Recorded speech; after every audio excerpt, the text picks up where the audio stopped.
dahulu.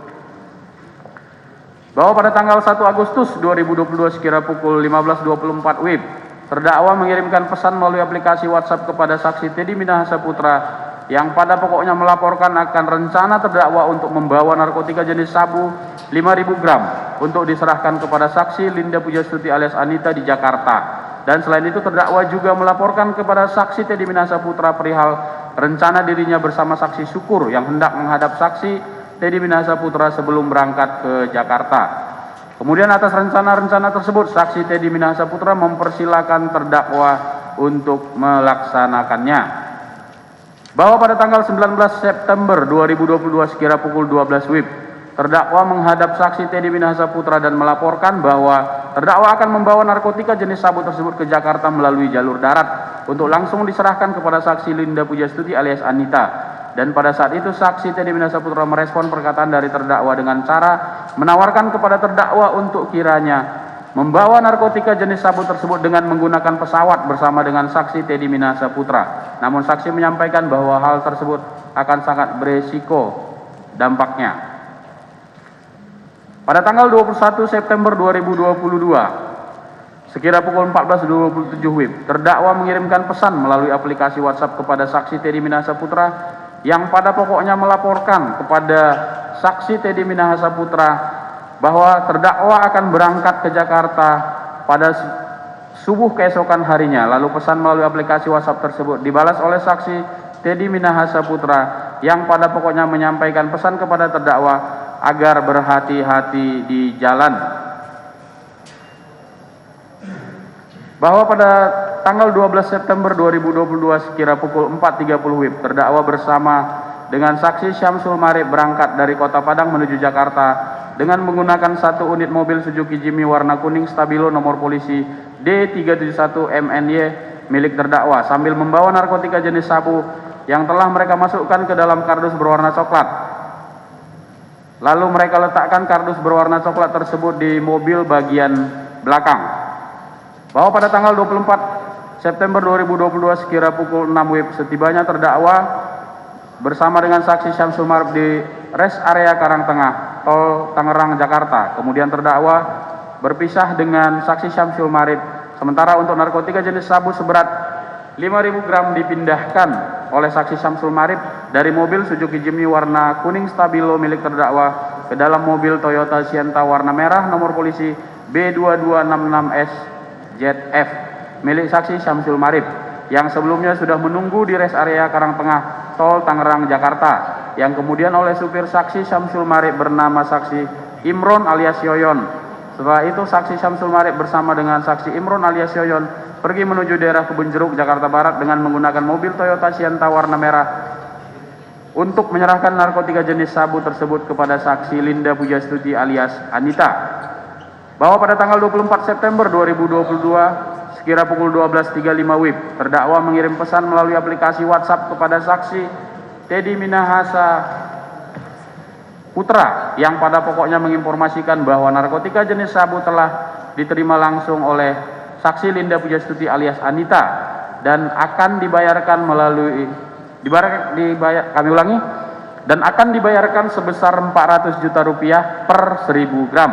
Namun dikurangi sebesar 50 juta rupiah untuk saksi Linda Pujastuti alias Anita. Dan selain itu juga dikurangi lagi sebesar 50 juta rupiah untuk orang yang menyambungkan kepada pembeli.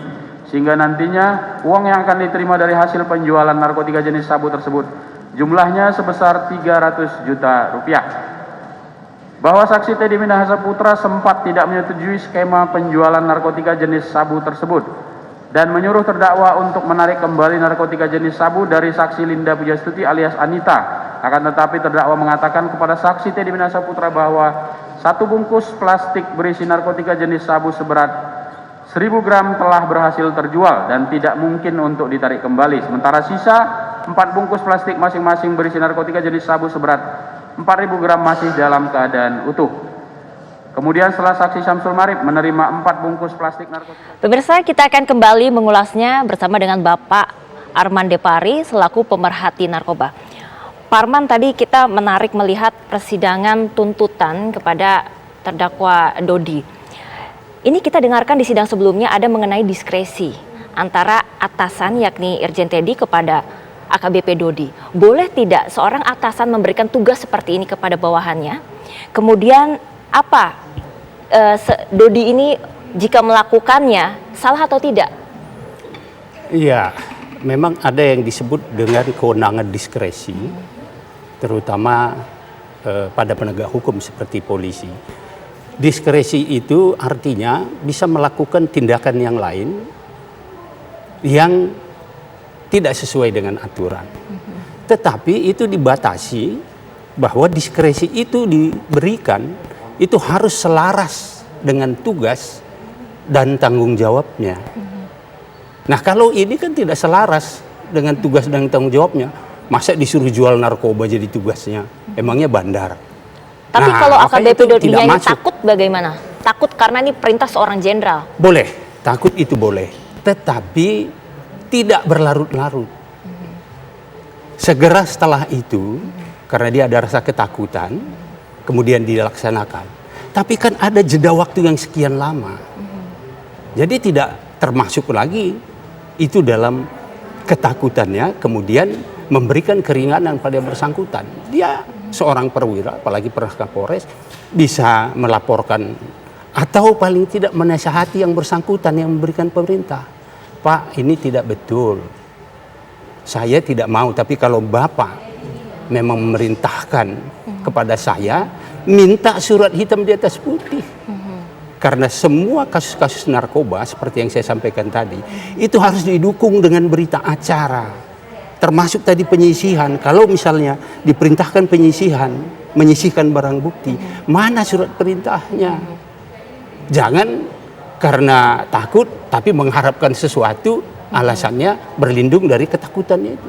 Artinya Salah. sebetulnya AKBP Dodi ini sudah bisa menilai apakah perintah ini murni untuk kepentingan personal atau kepentingan institusi. Seharusnya demikian. Itu yang saya sampaikan di awal tadi. Kenapa tidak bersikap jujur? Mana jiwa satriamu? Mana keperwiraanmu? Kok malah saling menuduh sekarang, saling menyalahkan? Semuanya itu sudah salah dari awal saya bilang tadi. Semuanya langkah itu sudah salah. Lalu apalagi yang mau ditutupi?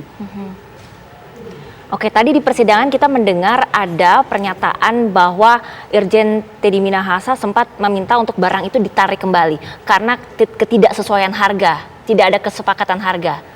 Menurut pandangan Pak Arman bagaimana? Ya, kalaupun dia tarik belakangan, itu tidak lagi menggugurkan Karena ini perbuatan bukan pidananya. tarik karena tidak jadi jual, alasannya karena tidak sesuai harga. Ya, bukan karena dari awal dia menyadari, wah ini salah saya kembalikan. Apalagi sudah pernah dijual. Nah, tinggal kita melihat motivasinya. Apakah memang motivasi untuk menggelapkan barang bukti narkoba? Kalau pidana umumnya itu sebenarnya menggelapkan barang bukti narkoba. Apakah ini untuk dijual demi mendapat keuntungan atau dikonsumsi sendiri? Sebanyak itu 5 kilogram. Ya, itu kan sebagian dijual. Sebagian lagi yang sisa bisa aja dipakai.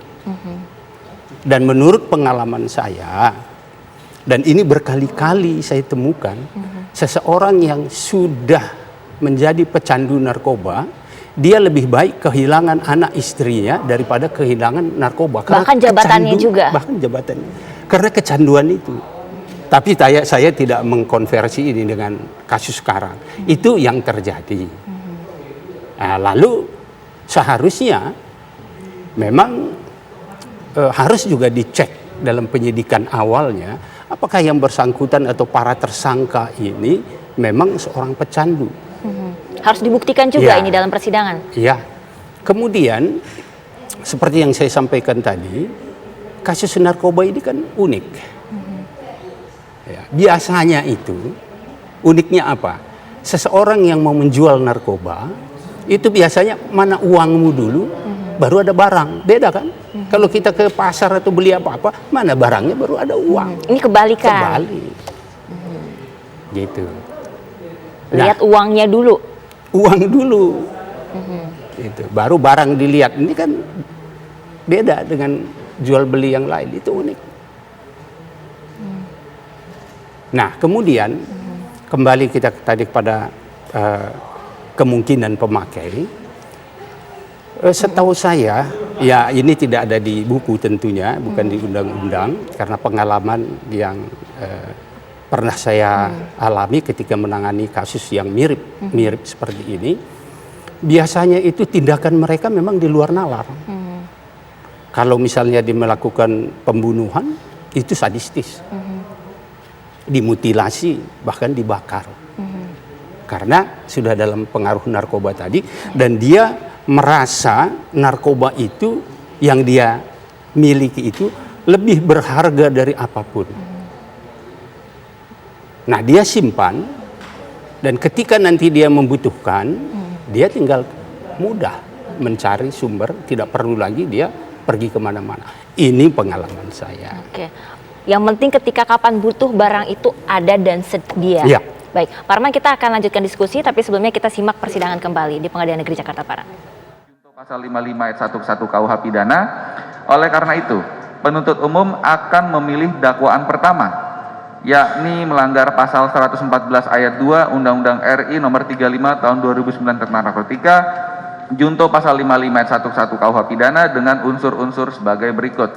Pertama, setiap orang. Kedua, tanpa hak atau melawan hukum. Ketiga, menawarkan untuk dijual, menjual, membeli, menerima, menjadi perantara dalam jual beli, menukar atau menyerahkan. Keempat, narkotika golongan 1 bukan tanaman yang beratnya lebih dari 5 gram. Kelima, mereka yang melakukan, yang menyuruh melakukan, dan yang turut serta melakukan. Dilanjutkan oleh rekan kami oleh.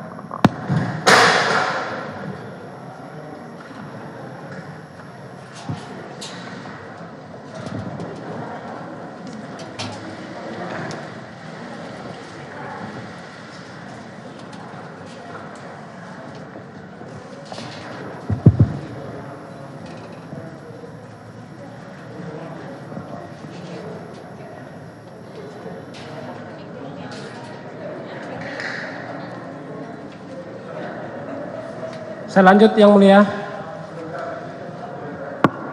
Sebentar. Nah, oke. Sudah bisa dipergunakan.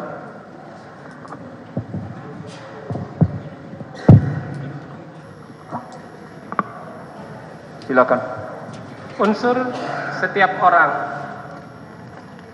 Bahwa yang dimaksud dengan unsur setiap orang dalam hukum pidana adalah setiap manusia, baik itu laki-laki ataupun wanita, tua atau muda, pejabat atau rakyat biasa, dan lain sebagainya, yang dapat dibebani dan memikul hak dan tanggung jawab sebagaimana subjek hukum yang cakap sehingga perbuatan yang lakukan tidak ada alasan pembenar maupun alasan pemaaf. Seorang akan dipertanggungjawabkan atau tindakan apabila tindakan seseorang tersebut bersifat melawan hukum dan tidak ada peniadaan sifat melawan hukum atau alasan pembenar, dikatakan seseorang mampu bertanggung jawab bila mana pada umumnya a. keadaan jiwanya 1. tidak terganggu oleh penyakit terus-menerus atau sementara, 2. tidak cacat dalam pertumbuhan, 3. tidak terganggu karena terkejut, dengan perkataan lain dia dalam keadaan sadar. b. kemampuan jiwanya 1. dapat menginsafi hakikat dan dari tindakannya. 2. dapat menentukan kehendaknya atau tindakan tersebut apakah akan dilaksanakan atau tidak. 3. dapat mengetahui ketercelaan dari tindakan tersebut. Dalam buku Asas-Asas Hukum Pidana di Indonesia dan penerapannya karangan E. Kayer, SH, dan Sianturi, halaman 250 sampai 251. Pertanggungjawaban pidana disebut sebagai tort criminal responsibility, criminal liability, bahwa pertanggungjawaban pidana dimaksudkan untuk menentukan apakah seseorang tersangka atau terdakwa dipertanggungjawabkan suatu tindak pidana crime yang terjadi atau tidak, di mana hubungan petindak dengan tindakan ditentukan oleh kemampuan bertanggung jawab dari petindak. Ia menginsafi hakikat dari tindakan yang akan dilakukannya, dapat mengetahui ketercelaan dari tindakannya, dan dapat menentukan apakah dilakukannya tindakan tersebut atau tidak. Untuk menentukan tersebut bukan sebagai akibat dorongan dari sesuatu yang jika demikian penentuan itu berada di luar kehendaknya sama sekali. Dengan berkataan lain, untuk mengambil penentuan itu bukan karena adanya pemaksaan baik dari luar maupun dari dalam dirinya, yang untuk mana akan terhapus kesalahannya, atau dengan memakai Ruslan Saleh tiada terdapat alasan pemaaf. Bahwa di persidangan